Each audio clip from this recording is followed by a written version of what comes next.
Hi, I'm Rabbi Nissen Wilson of Clayhold Synagogue. The question I've been asked today is, I like to play cards. Is gambling allowed in Jewish law? This is an interesting question, because there is no absolute prohibition against gambling. Nowhere does it say in the Torah, thou shalt not gamble. Yet we are probably all aware that there is an issue in halakha with gambling. At the same time, we know that it seems to have become traditional to buy raffles, and even on Hanukkah people like to play dreidel for either small amounts of money or raisins or sweets or such like.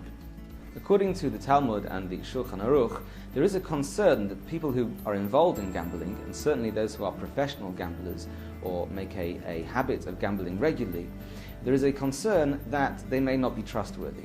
And this is based on the logic that when two people gamble, the person who wins takes the other person's money in a way that is a little bit like taking money by force, because the person who gives the money, the person who loses the bet, does not willingly give over that money.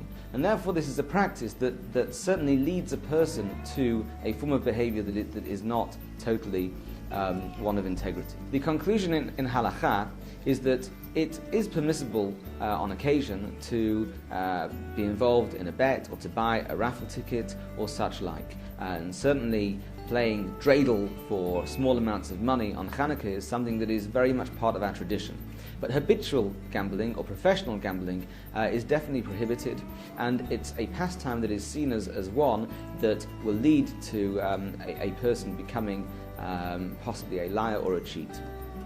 There is one further point to add, which is that halachic sources suggest that any form of behavior that even as a one-off or that is done on an occasional basis may not be forbidden, but something that runs a danger and runs a risk of creating a dangerous addiction is something that should be avoided. And it's fairly well known and documented that gambling can become an addiction, and therefore anybody who thinks about placing an occasional bet or being involved in gambling of any sort, even on a one-off occasion, should think very carefully of the long-term consequences of those actions, that they should not one day find that they are stuck in a dangerous addiction.